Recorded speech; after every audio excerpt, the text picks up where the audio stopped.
This is Talk of the Devils, the athletic show dedicated to Manchester United. Coming up, we'll reflect on a disappointing draw for the Reds against Fulham on Sunday. With 1 week to go in the summer transfer window, we'll look at all the stuff that United still need to sort in the remaining days, and we'll also look ahead to the League Cup tie against Grimsby Town. Let's get straight into it. And Andy, after a bright start to the game, why did it feel at the end like last season was back? Because there were a lot of similar traits to last season. Manchester United didn't win the game. Bruno Fernandes missed a penalty. Manchester United couldn't consolidate the league. And you said the performance started brightly. That's true, but it also ended pretty bluntly. I was more worried about Fulham scoring towards the end. So in isolation, a draw at Fulham away is not a terrible result. But given United have been winning at Fulham away, Fulham have been finishing higher than Manchester United last season. Given that United lost at home to Arsenal, coming out the ground felt disappointing. And I'm not going to panic. We're still in August. We've still only played 2 games, but I can't hide how I felt yesterday, and I think the players shared that sentiment as well, because United had started so well. Yeah, there's a danger of things just spiralling straight away, Carl, isn't there, really? And I'm sort of loath to do that because I do feel like we've talked about it on the show. We've talked about some of the positivity around some of the different feel, but the one thing that changes moods and proves that things have changed are results and the goals as well, really. And they missed chances again. They didn't create enough again. I mean, Altay Bayındır is still the only Manchester United player to create a clear-cut chance in the Premier League this season from those first 2 matches. And obviously it was an own goal when United did score. So a lot of money's been spent. A lot of work's been done to try and improve things. But yeah, like Andy says, and like I hinted in my question, there was a lot of last season in that performance. There was. And this is why I was hesitant after all the talk about badge, bravery and spirit, in that you need to start winning games. And for all Amorim's talk and all this conversation about what's different, if you're not winning football games, things will begin to turn. Your mileage on this draw may vary. If you treat this as match 2 of a brand new season and Ruben Amorim finally getting to work and mould things properly to his own making, then okay, I can see why you're going to go, I'm not going to panic and things will get better. If you treat this as a continuation or the latest match in Ruben Amorim's stint, you might have some genuine questions as to where this is all going and how things improve. And unfortunately, we only have a limited amount of answers for a very large list of questions. First 14, 15 minutes of that game, good, fine. Cunha shoots over the crossbar. You're going, oh, this is fun. And then a minute later, he hits the woodwork. You're like, this is it. We're going to get going. Please. Yeah, more or less. And then there's just this. There's a shooting drought between that penalty, between Cunha's effort off the woodwork and the penalty that goes over the bar. And then the second half, in Marco Silva's words, Manchester United offered very little other than a set piece threat, which, Manchester United's record at Craven Cottage is very good. They have not lost there since 2009. They haven't failed to win there since 2010. This draw is breaking up one of our most successful hunting grounds in the Premier League. So yeah, it was annoying. I gave a big gruff at full time. Yeah, it was the happiest of hunting grounds for Manchester United, Craven Cottage. 8 wins in a row was a record. They've never won 9 games in a row away against the same opposition. So it would have been unprecedented what they did, or what they could have done yesterday. Just to get in some of the detail of it, Andy, I mean, Bruno Fernandes obviously will be a talking point, mainly because of the missed penalty, but also the overall performance is what Mark Critchley's written about on The Athletic. And he sort of asked the question about whether moving Bruno back into the deeper midfield positions, we have discussed this, but whether that creates a new problem for Ruben Amorim. What do you think? I watched Bruno playing deeper yesterday, and I asked the person next to me the same question. Bruno Fernandes is the man who doesn't miss penalties, and he missed that one and he looked agitated. I can't believe I'm about to say this sentence, but the Fulham crowd was quite hostile, especially towards him. And when Fulham are singing like the songs that most football fans sing, I sort of laugh a little bit because it's the least intimidating ground in the leafiest part of a very nice part of London. But they were right on Bruno's case from the start. They were basically singing Bruno Fernandes, you look like a rat, over and over and over again, because Bruno Fernandes has made them scurry away from Craven Cottage in recent years with brilliant last-minute winners. And I thought when he got the penalty, great. You can silence the Hammersmith end now. And he kicked the ball into Hammersmith Town Centre, unfortunately. That's where it was going. So United's attack looks top-heavy. I think if there were deficiencies yesterday, it was in the middle. I thought the substitutions were very interesting. The timing of them, just 4 or 5 minutes into the second half. What do you mean interesting? Well, making 2 substitutions 4 minutes into the second half is tactical for me, because United had not taken the lead at that point. I think he might have said to the players at half-time, you've got 5 minutes here. Casemiro was on a booking, if I remember rightly. But one of my main takeouts would be how disappointing the front line was in the second half. So Cunha was fantastic in the first 15 minutes, but very, very little in the second half, until like the 91st minute when he put a beautiful cross in, the type of which wingers should be putting in, which hasn't been happening. And Manchester United's great teams have got wingers who can beat defenders, who can go past players. I'm just not seeing it. I'm seeing Fulham yesterday having Patrick Dorgu completely in check. Diogo Dalot came on, turned into a player, which resulted in losing the ball, which led to Fulham's goal. So that was really frustrating as well. I didn't have any issue with the central three defenders. I thought Leny Yoro was probably Manchester United's best player. Yeah. De Ligt played well again. Good to see Luke Shaw playing. But midfield is an issue. And Benjamin Sesko, it's early days for him. I can't go in hard on him at all. He's played a few minutes, but there was almost nothing from him. And this isn't against a Fulham team who are flying. This is against a Fulham team whose manager has been deeply concerned about the lack of summer transfer activity. So Fulham not losing last week was a surprise. I spoke to loads of United fans outside the ground yesterday. Prediction. Every single one thought Manchester United would win. And that's just a fan prediction. But it showed the confidence. And that confidence is starting to slip. And again, we're only in August. But Arsenal, if that would have been a draw, that would have been more encouraging, but it was a defeat. Fulham, if that would have been a win, it would have been more encouraging, but it was only a draw. So back to Carl's point, Manchester United need wins urgently. And I think they'll get them. You know, I'm still seeing enough there. But Bruno Fernandes does he fit into that tactical system? I think is a legitimate point. I've not read Mark's article yet because I got home at 2:00 in the morning. But you can see how does it all fit in. And if you're going to bring him back, should you have someone like Bruno Fernandes who's such a creative force, and he needs a right player alongside him as well. But who is that right player?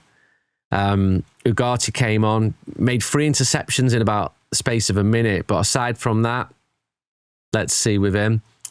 Why is Kobbie Mainoo not coming on when he does offer a goal threat? These are all legitimate questions around Manchester United at the moment. Yeah, lots to unpack from that, Andy, to be fair, Carl, and I'll try and pick them out bit by bit if I can. First on Fernandes in this position, deeper in midfield. I mean, when I interviewed Ruben Amorim a couple of weeks ago, he said last season it was important to get Bruno close to the goal. This season I want him close to the ball. I mean, clearly he thinks that he should be the player who's dictating the game for United from that deeper position. He is being sort of scrutinised after yesterday and has been scrutinised in this position previously. Is he the issue, or is it who he's with that's the issue? Is it the balance of the midfield overall that's actually exasperating whatever limitations Bruno's got in that position? The answer to all those questions is yes, kind of.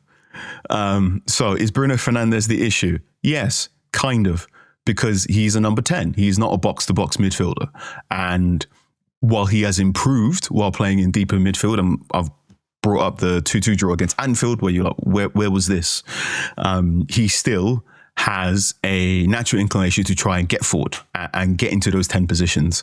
I mean, 10 is in the regular 4-2-3-1, the number 10 in the whole, not 10 as in the Amorim sense. So that means your partner, and I said this last week, that means your partner has to sweep and cover up a larger area of space because Bruno wants to get forward. Who's the right... Is this the right midfield partner for him? Yes, kind of, in that the proper Bruno Fernandes partner is Casemiro, but 26-year-old Casemiro, not 33-year-old Casemiro. Is this midfield structure good? Okay, yes, kind of, right? Ruben Amorim wants two tall, hyper-athletic central midfielders who are really, really good out of possession and can knock the ball wide into channels. Both Bruno Fernandes and Casemiro, they can run, and they make an effort to try and tackle. Their success rate on those tackles is, kind of. And they both absolutely thumbs up can hit those balls into the channels. Casemiro and Fernandes can do that for fun. However, Fernandes is 30, going to turn 31. Casemiro is 33. So you've got Bruno Fernandes not being played in the strongest position, playing next to a older version of one of the world's better defensive midfielders, in a structure that means for the majority of the time you're playing in the Premier League, it's going to be 2 versus 3. Your midfield 2 against their 3. And if you're going to do that, if you're going to do a 2 versus 3, your 2, essentially one of those people has to be N'Golo Kante. And you don't have N'Golo Kante. You have 33-year-old Casemiro, so you're always at a disadvantage. You're always at the back foot. There's a quote going around from Alex Iwobi in the post-match saying, we knew the space would be behind the central midfielders because we know the back three was going to jump up. Now,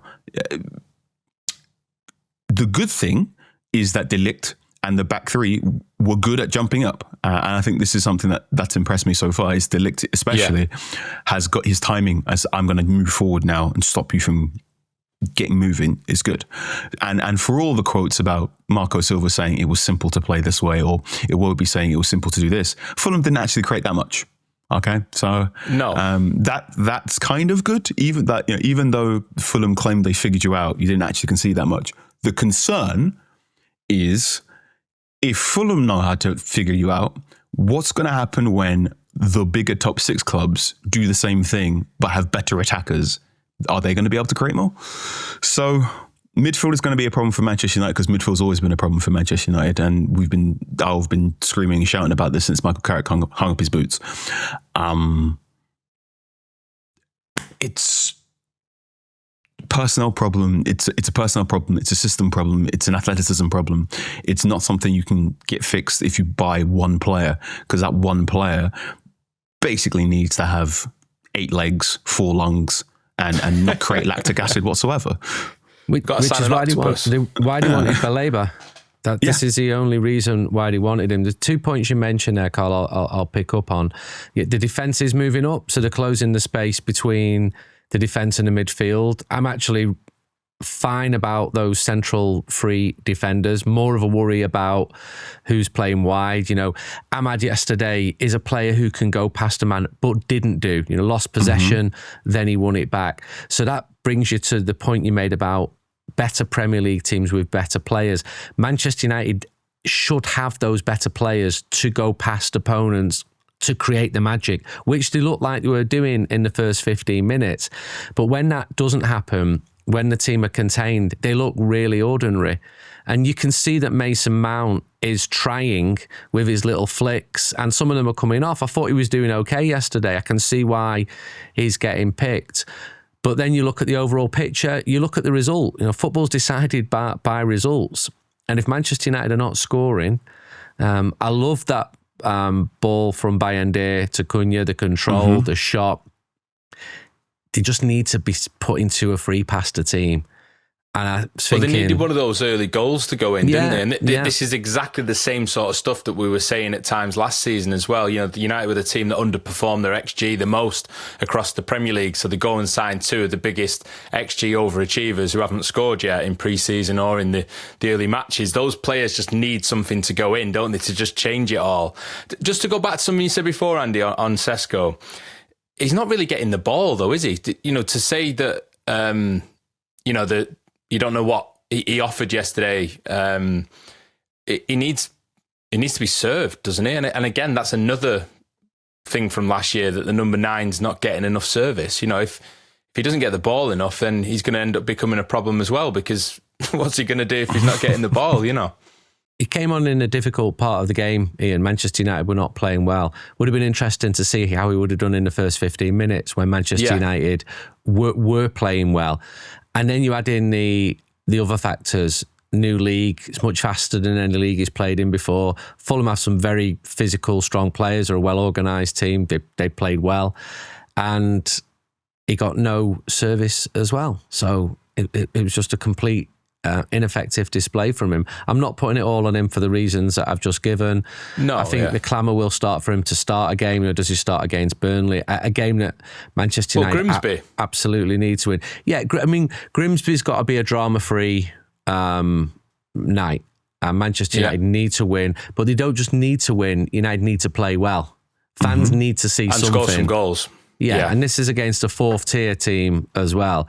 But absolutely cannot be having a repeat of a game we may talk about later against MK Dons in 2014. United need to play well and win comfortably. So Sesko got 16 touches yesterday, 15 in regulation time, and then I think 5 minutes stoppage time. And he got 15 touches against Fulham, which I've seen other United strikers go up against Fulham and have similar touches in a longer period of time. So your mileage may vary there. So against Arsenal, you're talking about Chido in the FA Cup last year, yeah? Because that was the Fulham game where he played and everyone said, this is what a centre-forward's supposed to do. Yeah. Against Arsenal, he was hunting the space between Gabriel and the right back. Where here, he spent most of his time stood in between Anderson and Bassi. And if the ball went wide, he tried to peel off from Anderson to try and nick into the space behind Bassi, into Bassi's blind spot. Bassi had a very busy game. He was very noticeable in both penalty areas. He's very involved. Yes, very, very involved. And he's a defender that likes to get touch tight. He was at Ajax and they didn't like him because he wasn't really very good in possession and became a pressing trigger. They said he had mushy legs. But in terms of, it was a weird insult. Always one that stuck with me. Mushy legs. Yeah. But in terms of getting touch tight and being really physical on an attacker, that's where he thrives. And we saw the best of Bassi in his defending in what he did in Mbeumo yesterday. Anytime Mbeumo got anywhere near the ball, Bassi just went, nah, I'm going to have you. I'm going to bully you there. And I think it was between minute 45 to minute 70, Mbeumo touched the ball 6 times. One of them was from a corner kick. So the supply is getting locked up, because Bassi's being super aggressive to stop the ball from getting there. And the service isn't coming there either. So Sesko is, again, like other United strikers, having to chop wood, fetch water, do it all by himself. And I would start him against Grimsby and try and run up the score just to remove any pressures and saying, he's gone 3 or 4 appearances without having a goal yet. But yeah, nowhere near. We've only scratched the surface of Sesko, or indeed this 200 million front 3 that Amorim is hopefully wanting to catch fire here, which is concerning.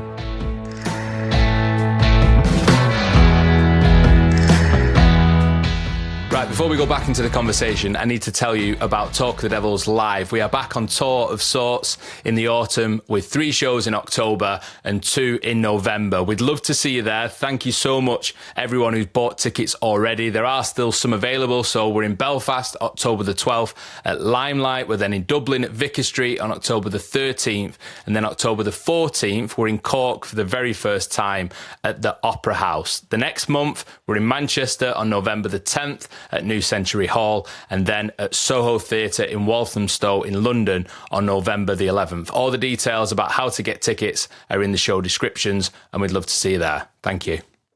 Just before we talk about some of the positives, because there were a few to pick out still, despite the way that we're talking, the whole penalty situation with Bruno Fernandes, Andy, Laurie was messaging about Emi Martinez and the repeat of the situation with Ronaldo when Bruno Fernandes missed a penalty against Aston Villa at Old Trafford a few seasons ago. He definitely seemed affected by the referee. He didn't say it was the reason he missed after the game, but he mentioned it and said the referee had not apologised. I mean, yes, okay, the referee probably shouldn't be in the way in that moment, but it shouldn't really be part of the narrative after the game, should it? Whichever way you cut it. Yeah, I had a nice big pillar in my way at that beautiful football ground that is Craven Cottage. And nobody saw that penalty where I was. So I don't know what it was like watching on television. It was like, oh, there's a VAR. And then when you watched it back, you're like, right, he's swung him round here. It did take a while. Yeah. That looks like a penalty.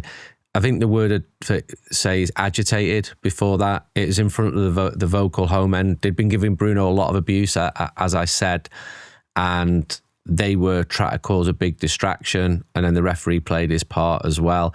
I still thought that Bruno would score because he usually scores penalties.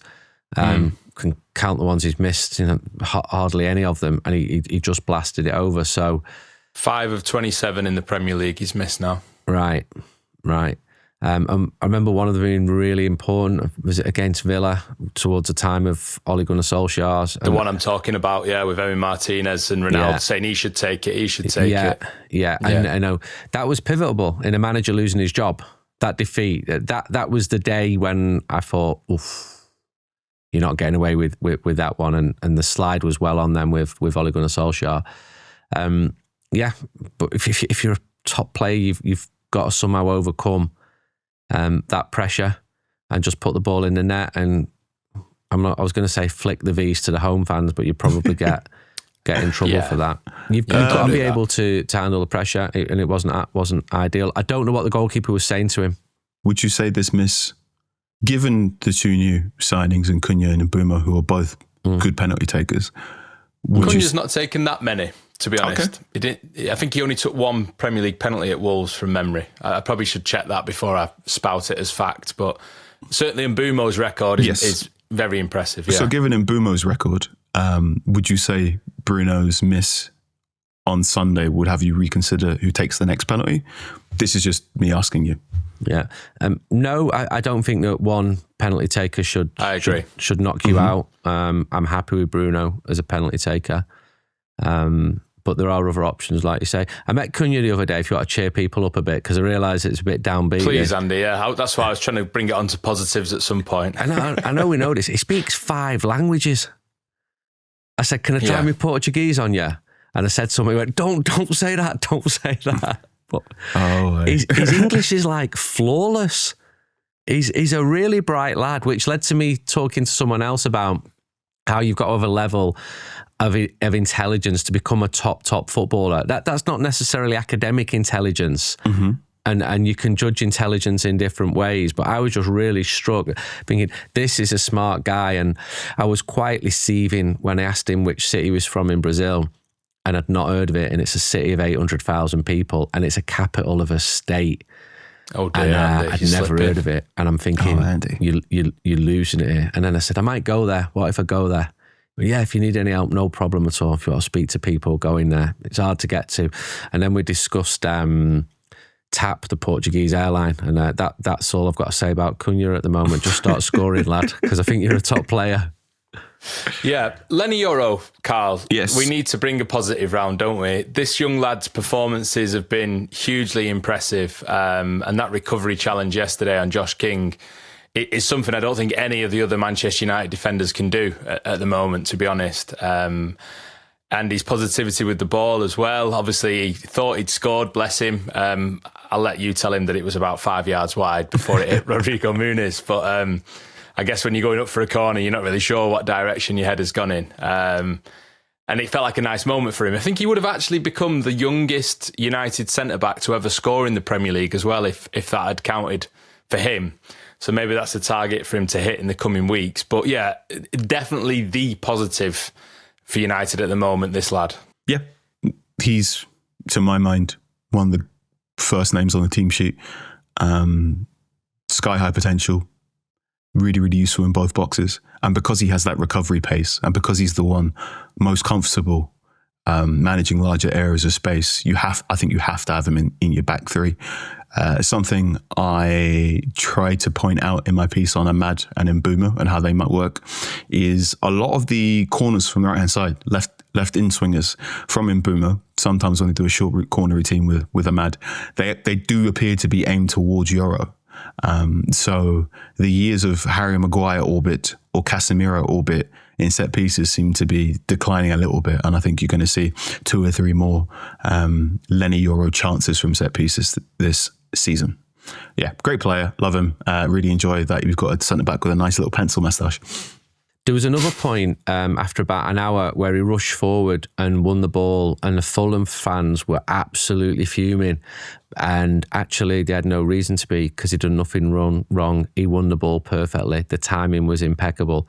Somebody said to me yesterday at halftime, Leny Yoro will either become Real Madrid's next big defensive signing or the Rio Ferdinand for Manchester United. He's that good, and we can see it.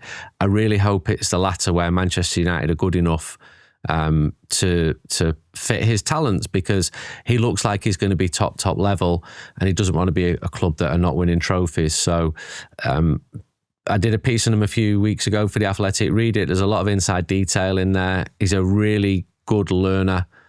He listens. Yeah, he'll make mistakes. He's still extremely young, but he learns from them very quickly. Very positive mindset. Exactly what the coach and the people at the club want. And got good people around him as well. You know, when he first came to Old Trafford, he was with his mum and his girlfriend, and Real Madrid wanted him too. So fortunate that he's playing for Manchester United. And as I said again, De Ligt has started the season well, and Luke Shaw started the season well. And then you've got Maguire coming on with a goal threat, and he came on at Fulham and he just headed wide, didn't he? What a sentence. Well, he did nearly score, but he did nearly score. They weren't the subs I expected, to be honest, at that point, Carl. I don't know about you. Two centre-backs in the dying moments. Yeah. Should we move it on? What's fun is we're on YouTube, so I can just pull a face. Yeah, and everyone can see it. The weird thing about Yoro, so I did say this, I think, after the Arsenal game, that the stats have started again, and the stats have got even shinier this week for everyone being very keen to bring them out about, since this date, this is that, and since that date, that's this. But the one I saw, I think it was Daniel Story who posted it, said that, and I checked this, that it was correct, but Leny Yoro hasn't started in the Premier League in a Manchester United win since he joined against any side that's still in the Premier League. He's only won 2 of the games that he started, which were against Ipswich and Southampton, yeah, which is absolutely crazy. Now, okay, it's not his fault. No, it's obviously not his fault. And this is also one of those. Michael Cox at The Athletic very often wags his finger at any stat that combines 2 different ideas, because he says it can do a bit of sleight of hand. So yes, it is a very good find. However, I will say part of the reason why Leny Yoro hasn't started in the win is because, 1, he missed a couple of weeks out due to injury, and 2, he didn't play against... haven't won that many games either. United haven't won that many games. He missed a couple of weeks due to injury, and also he didn't play against Aston Villa after the Europa League final. So he could have. He could have. So I'm not gonna bite that on that one too much. The data department at The Athletic says I'm not allowed to request any data until the 10th game of the season. And my good friend Jake says I'm not allowed to look at the league table until the Nottingham Forest game. So this is how I'm trying to stay. This is me actually pretending to be calm. So here we go. Let's all do that. Bury our heads in the sand. Why not? We've not talked about the goalkeeper yet, Andy. So again, huge question marks over Altay Bayındır from set pieces, especially in the first half at Craven Cottage as well. It was very nerve-wracking to watch, to be fair, and just feels like a glaring issue for United to sort. Now, one solution for that can be working with him to improve things, or the team around him. Another solution is to bring Andre Onana back in, who was back on the bench at Craven Cottage for United yesterday. Or you bring in a new goalkeeper. And as Laurie's been reporting on The Athletic, it sounds like United are looking at that option, Andy, doesn't it? Yeah. I mean, we've highlighted some negative points about Bayındır. I think we should also say that he set up Cunha for that lovely assist. He made a couple of good saves as well. I did say to someone halfway through the first half, he's doing all right here. And he looked at me and went, "Do you think?" And I thought, right, okay. Because there was nerves as to what you say. I've not been over the goalkeeper from Antwerp. I did know Antwerp's secretary for 30 years. He's an Athletic subscriber. I went over there loads of times because there was a link up with Manchester United. And then just as they get good and Manchester United try and sign one of the first team player, Paul has left the club. So I'm not on it now, but Reed Laurie's reporting on it. Manchester United's interest is absolute. I said a couple of weeks ago, if the goalkeeping area is an issue, you can ask me about other areas for the transfers. I think we're going to see a lot of activity coming up in the final week. Before you do that then, Andy, let's get an update from Laurie. He's on his holidays, but he has sent us this report about the goalkeeping situation. Hi guys, Laurie here. Sorry that I can't be with you on the podcast today. I'm away at a cottage in Anglesey where the Wi-Fi is a little bit dodgy. I've also just noticed that there's a claret and blue wardrobe behind me, so maybe it's best that I didn't come on in case it is a sign of things to come when Burnley visit Old Trafford on Saturday. I did want to provide a little update though on the goalkeeping situation because we spoke about it on the last podcast. It has moved on since then. And I did have a sneaking suspicion that United would end up going for a goalkeeper at that point, and that has come to pass where they are in talks with Royal Antwerp for Sané Lamens, the 23-year-old goalkeeper that we touched on the last podcast. And I do think this represents a bit of a change, a bit of a development for United, because up to this point they were saying that they wouldn't spend money, significant money, on a goalkeeper unless Andre Onana left, was sold. That's not happened. He still hasn't been sold. I don't think he will be sold. I think he's going to stay at United beyond the end of this transfer window. But United have still decided to go for a goalkeeper because I think Ruben Amorim, the hierarchy, all the way up to Jim Ratcliffe, have decided that they need to address that situation with Onana being out of the squad for the first two games. And we can maybe get into that a little bit more on future podcasts. But also Altay Bayındır starting these two games and definitely having mixed fortunes in them. So I think they've decided to go for a goalkeeper that they've been tracking for a while, see if adding him into the mix can raise the level of Onana, or can Lamens himself even be that number one. I think it's certainly a shift for him. The scrutiny that he will get if he does play for United will be immeasurably higher than at Antwerp. But I think United think that he could do it, and so let's go for him now rather than wait and have an unsatisfactory situation develop. But it does represent a change. As I say, we were under the belief that United would only go for a goalkeeper if Onana was sold, and that's why they went for a loan bid for Emi Martinez rather than transfer fee and big wages. Likewise for Donnarumma, why they never really entertained that, because his salary demands are so high. Instead, they're going at the younger end of the spectrum, a goalkeeper that certainly won't break the bank, shall we say. But yeah, it's an interesting development. I think also AFCON is a factor in this. You've got Onana expected to go away with Cameroon. It's December and January time. We don't know exactly how long he's going to be away for, but I think adding another body into the goalkeeper department is going to at least give United some comfort. But what does it mean for Bayındır, for example? Is he now more likely to exit? Let's see as the transfer window comes to its final conclusion. But yeah, that's all the information as I have it at this moment. But have a great show, guys, and I'll speak to you soon. Okay, that's the goalkeeper situation. Andy, now go with the rest of the transfer stuff, because my goodness, it feels like there's a lot for United to sort in this remaining week. United needs to sell players. I think there'll be a lot of activity. I think the club are preparing for that. I think it's complicated. Some players more than others. You've got some players and their agents really willing to engage to get the move that their client wants. You've got others who are not doing that, which causes frustration at Manchester United. I suspect Rasmus, from the people I've spoken to, will go. Cobby, from the people I've spoken to, I would be surprised if he went. But I think if you got a big offer for him now, I think Manchester United would absolutely consider selling him. United need to move players on. I asked a couple of people yesterday, and I was told none of the ins or outs are as advanced as are being reported. I think Garnacho, again, from people I've spoken to, will go to Chelsea, but they are nowhere near what Manchester United want at the moment in terms of their offer. Real Betis want Anthony, but they are nowhere near what Manchester United want at the moment. That is why I think it's going to be a busy final few days in the transfer window. And I just wouldn't be surprised if there's sort of left field action for the reasons I said last week. Rival clubs not doing as well as they'd hoped. Manchester United not doing as well as they'd hoped as well. Right. Well, it sounds like we should strap ourselves in then, based on that list that you've just given.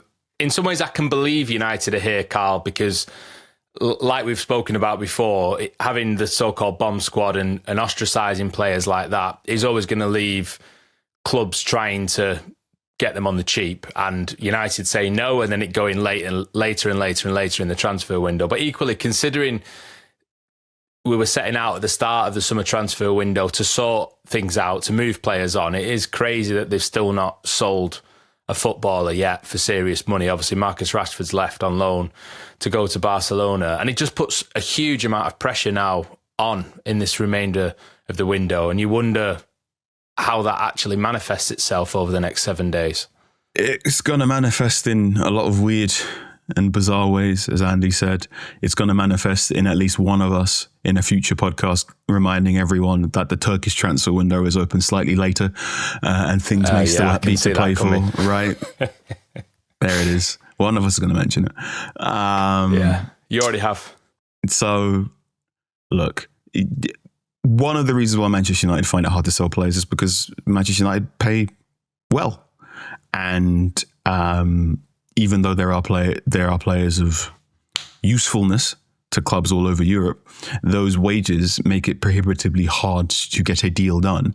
Even a player like Antony, who has comparatively low wages considering how large his transfer fee is, it has still priced himself out of a deal for a club like Real Betis, who got to the Conference League final, albeit, I mean, Andy can speak to this a lot more. Betis are known for being quite skint and have been for a while, so you have that issue there. It's hard to be cute when everyone knows you don't necessarily see a future for any of these players. Was it? And I feel I'm somewhat on the fence about Malacia being in this bomb squad, because I feel as if there is a universe where you could hide Malacia quite easily in a pre-season tour, give him some runouts at a slower pace, and say, yeah, look at Malacia, this is our second, third choice left back who may be available if you can put in a bid. But to very quickly go, no, Malacia is not in our plans, he's in the bomb squad, you just immediately lower the market for people who might be interested in him. That said, perhaps just immedately telling I'm not Malacia, sure how big the market would have been in the first place, though, given the problems he's had. I think this is there is a level of deception and sneakiness to Manchester United in the transfer market that perhaps that other top six clubs or other clubs in Europe have, that United perhaps don't have. And while there are absolute merits in having a bomb squad and saying, look, these lot are in the bomb squad and everyone else who isn't is now in Amorim's plan, so you fix up and get focused, I think that's useful.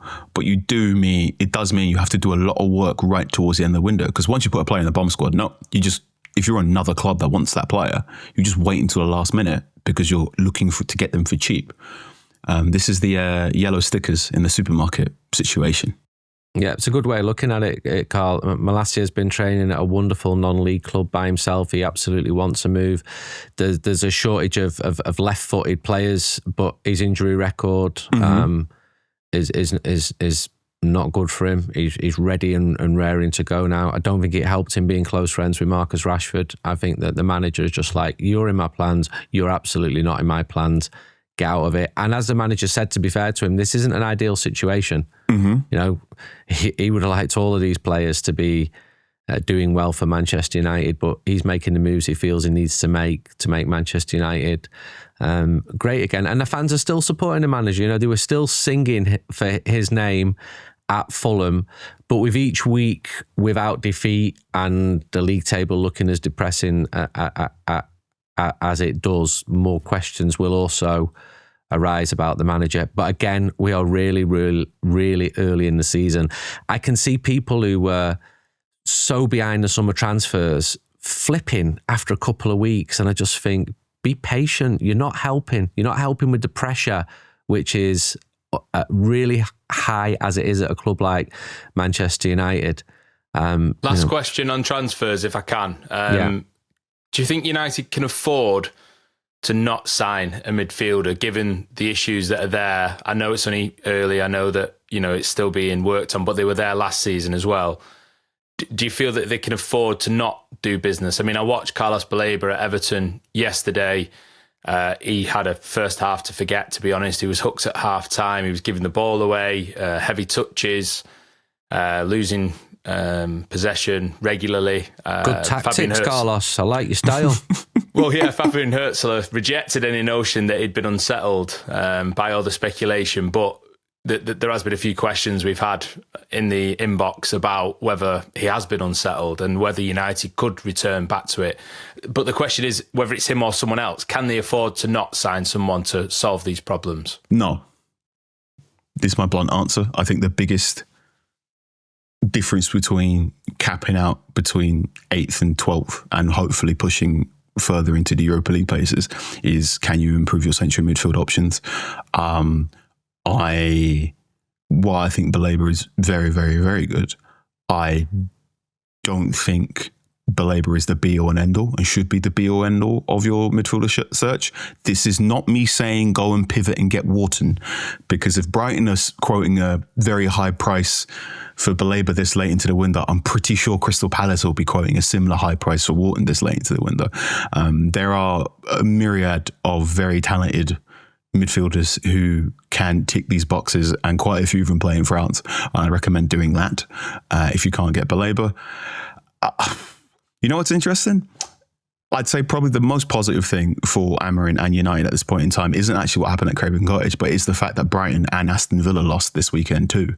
So, and Brighton and Aston Villa and 2 or 3 of the other 5th to 7th or even 8th place clubs from last season are having problems selling players and buying players too. There's a mini stagnation in this like tier of the Premier League that if United can find a way to sell someone and bring some players in, they can put a little bit of the rocket on them.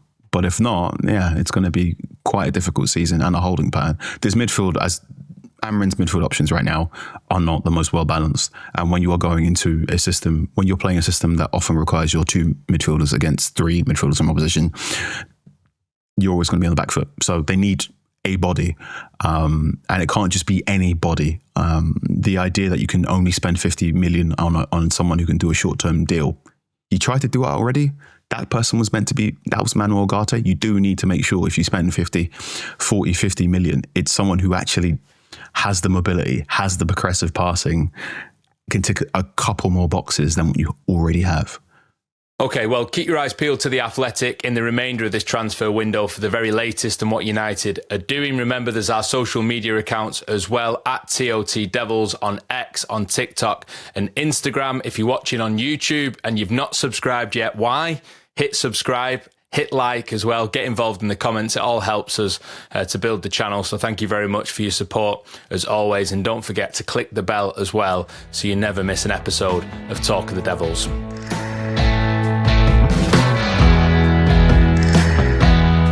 Okay, let's talk midweek action then for Manchester United. Before we talk about Grimsby for the men's team, let's just mention a good luck message for the women's side. They're taking on PSV in the second qualifying round of the Women's Champions League. It's a bit more complicated to get into the league phase now than it has been in previous years. So United face PSV in this midweek on Wednesday in Stockholm in like a mini tournament. If they win that, they then go through to play Hammarby of Sweden or Metalist Kharkiv of Ukraine, and then they would then go through to the third qualifying round. But if United were to lose either of those matches as well, there is still an opportunity to make it to the league phase.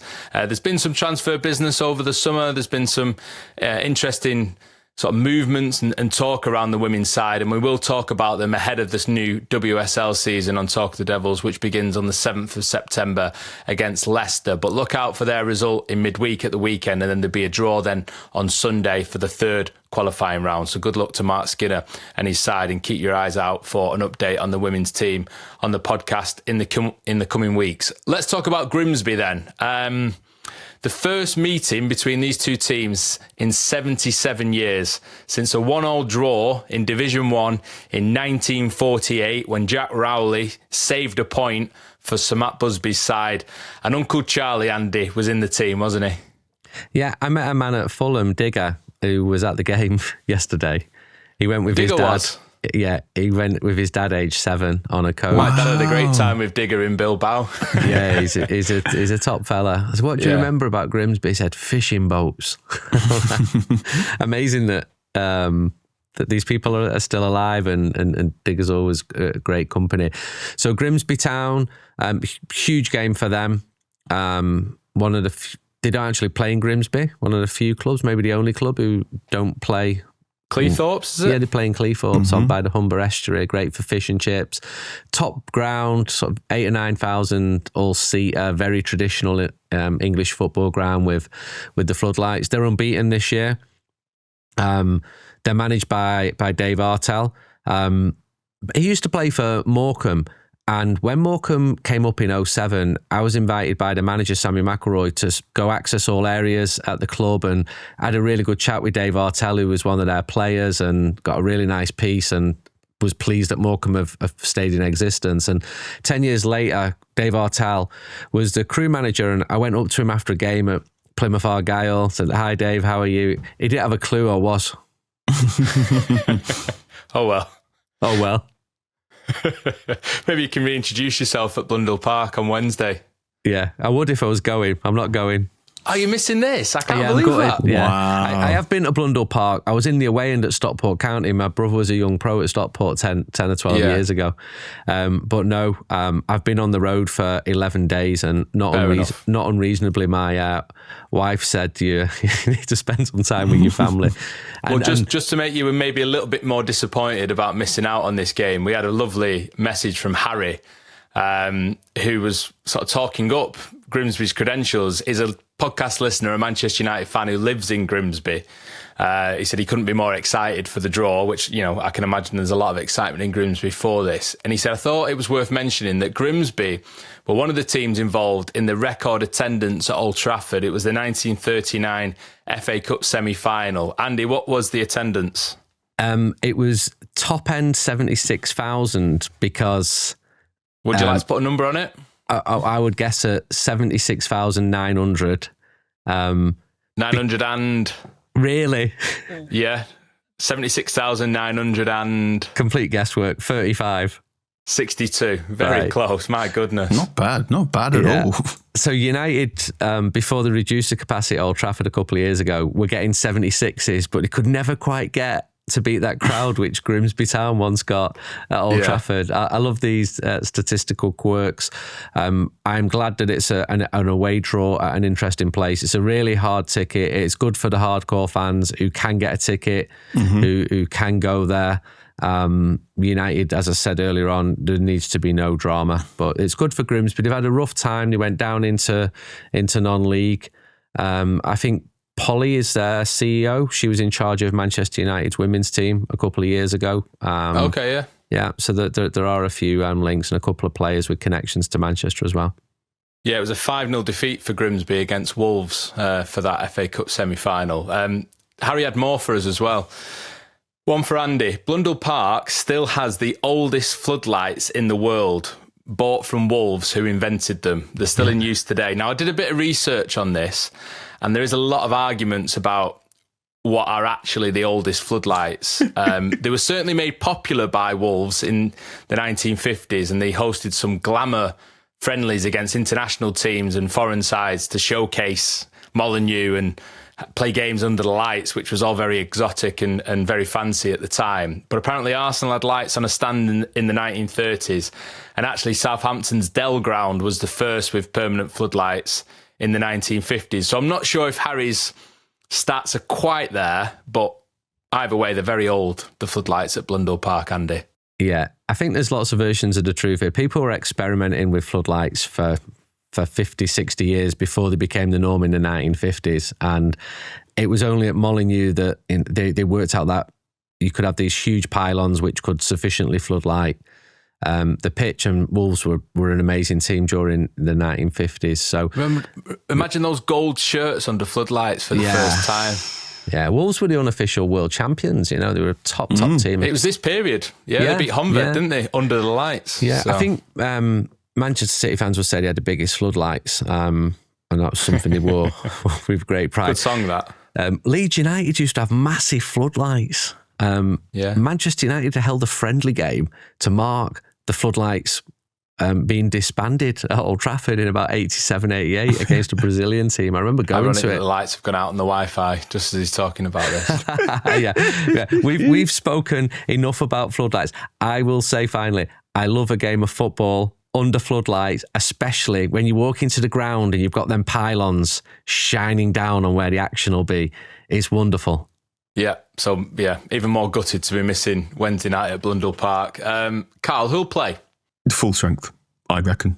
I think the draw at Fulham puts a little thumb on the scale, and will move Amorim to play a much stronger side than you'd expect. But Sesko starts? I would hope so. I'm going to ask this question every show until he does. I'd hope so, if only because if he does, that makes Laurie's match piece way easier, doesn't it?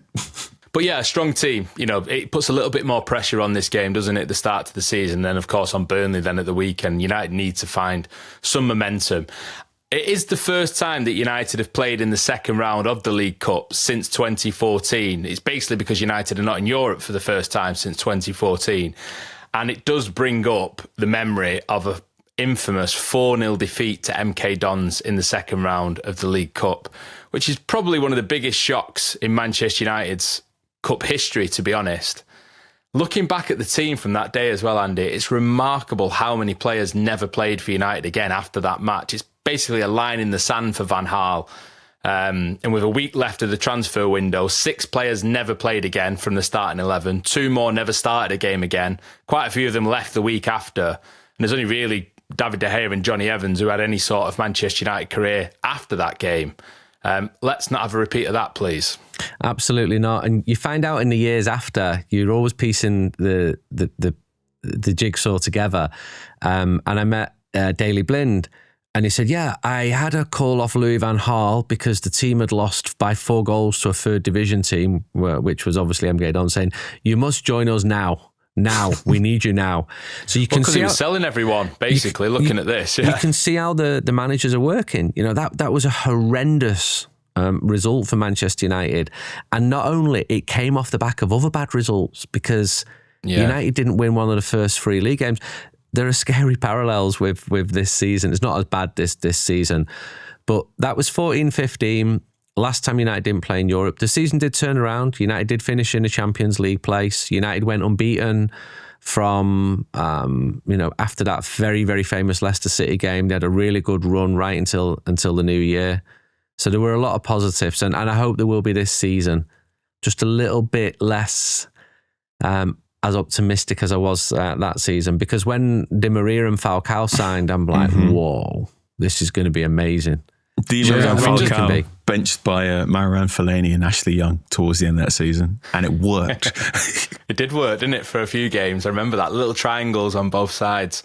Just to spell it out then, it was David De Gea, Marnik Vermaelen, Michael Keane, Johnny Evans, Reece James, Nick Powell, Shinji Kagawa, Anderson, Sadie Janko, Danny Welbeck, Javier Hernandez. And within a week of that match, Michael Keane had joined Burnley, Kagawa had joined Dortmund, Welbeck had joined Arsenal, Hernandez had joined Real Madrid on loan. People like Janko and James and Vermaelen never got a start for United again. Remarkable, really. Let's hope we don't have that on Wednesday. Let's hope it's a positive result for Manchester United. We'll be back on Thursday to talk about whatever happens in that game and also look ahead to Burnley as well. But in the meantime, check out our social media accounts, like I said before, at TOT Devils. If you're listening to us, thanks very much. If you're watching us, make sure you hit subscribe on YouTube, hit like, get involved in the comments, like I said before. Thank you for your support as always, and we'll see you on the next one. Thanks, Carl. Thanks, Andy. Bye-bye. Thanks for watching this episode of Talk of the Devils. Don't forget to hit subscribe if you've not done already. Like the video and also get involved in the comments too. And click the bell to make sure that you never miss an episode with myself, Andy Mitten, Carl Anker and Laurie Whitwell. There's also our social channels at TOT Devils on Instagram, X and TikTok. Thanks for watching.